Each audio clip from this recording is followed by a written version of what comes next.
Is this a part of you that holds back with your energy? Goes, yeah, but if I go for this, what if I miss out on something better over there? You understood that part? Yeah. Yeah. But, but say, so in what you're doing, whatever you're going for, you got to say, okay, I know that I have this habit to sort of go for a thing, but I'm always kind of going, but maybe there's something better. I got to know that about myself. Instead, I'm just going to go all in. All in with my energy and all in with my attention, my thoughts and feelings. Because when I look at your consciousness, the way you're creating, you're having a goal and intent, and then you start wandering. It's like your focus goes other places, or you split your focus. There's a biblical thing that says, let thine eye be single. Now, that's really talking about the spirit first and foremost. That's to seek first the kingdom of heaven, and all things will be added unto you. So we want to put that first. But in terms of the world and manifesting in the world, being able to be more clear and focused, and it is going to be part of your learning and your challenge. I get the power of your wanting it. You don't lack for that. See, and that's not to be underestimated. Desire is an extraordinary power. When a person desires to be something, it's like when I watch old movies and somebody says, I'm going to be a star. And then they do everything, and they mop floors, and they work, and they do everything to become a star, to make it. And that rags to riches story. But what you see is that they take that power of desire and they direct it in one direction, and they're just on it. They're just on it. They're just on it. But when I look through your consciousness, I can see variance in there. I mean, I really want that. So you're kind of like, well, I really want that. See, if a person says, well, I really want money, see, money is a byproduct normally of action. Like, we gain money in this world normally from producing something, contributing something, doing something. So, what do you want more money for? Well, I want to be able to do the things that I feel like if I have more money, I'll be able to actually become what I want to be.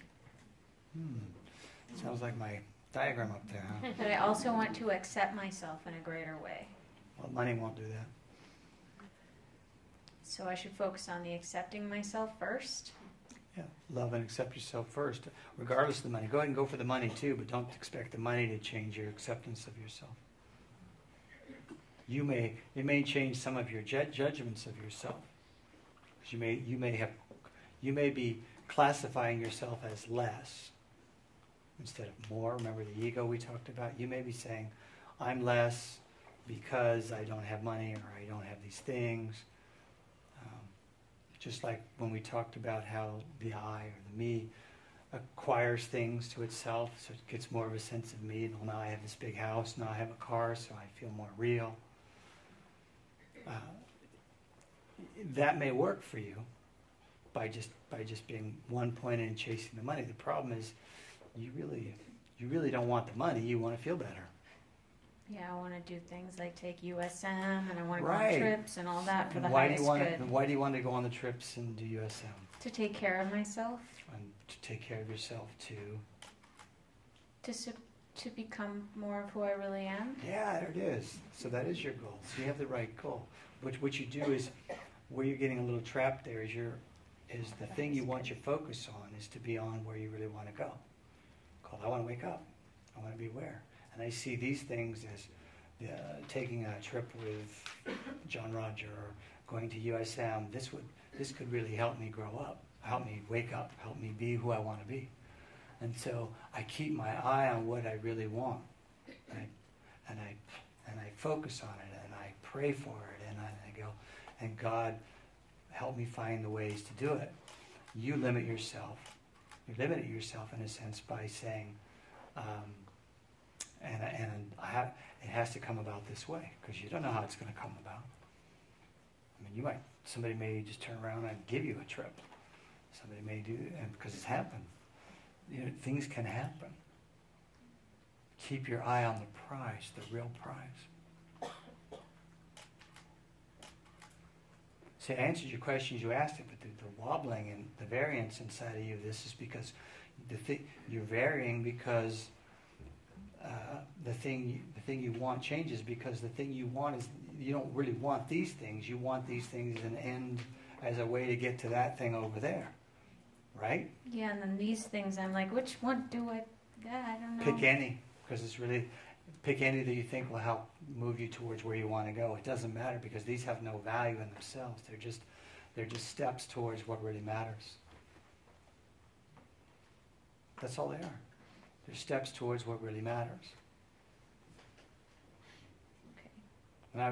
When I first got around this spiritual stuff, I had collected comic books when I was a kid. And I had a comic book collection that was worth a lot of money.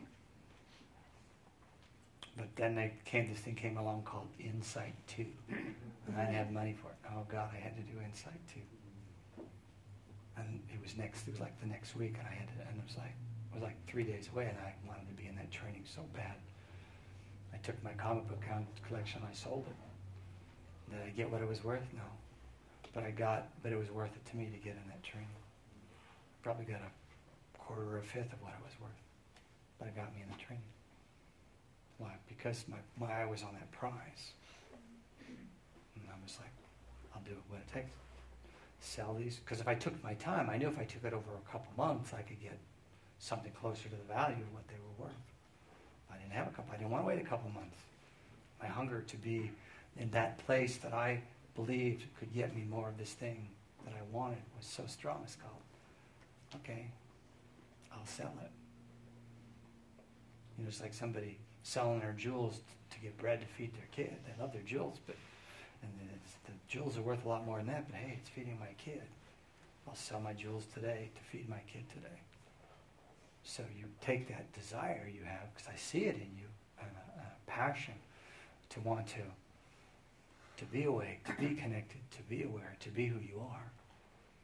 And you let that motivate you and says, I'll do whatever it takes. Now, one of the things that can work against us is that we get impatient. Yes. I had that big time. And see, the impatience will hold us back, because when we're impatient, we stop listening. And so we'll look for quick solutions. Like I talked about one earlier about myself, which just set me back. And that's happened to me often when I look for shortcuts, the wrong shortcuts. So, but God's working with you here today. And God's working to help you have everything you want spiritually. And you're on track to get it. So,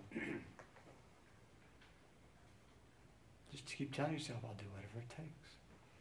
The willingness to do gives the ability to do. So that willingness will help lead you to those things that help you to create more of what you want. But don't even make USM or a particular trip the ultimate prize. It's always a step to what you're after. Never forget that what you're really after is you. You're really after, above time and space, to know you, to get to that joy of that. That's the thing that's driving you. So that's your prize. You keep your eye on that. And then what you do along the way is irrelevant, ultimately, as long as it's getting you where you want to go. And if you do that, if you hold to that truth, you'll get there. And the ways to get there will be it. And it may or may not be some of the things you think, oh, I have to do that. I remember how impatient when I first got around this spiritual stuff. That was a long time ago. It'll date me, but a long, long time ago.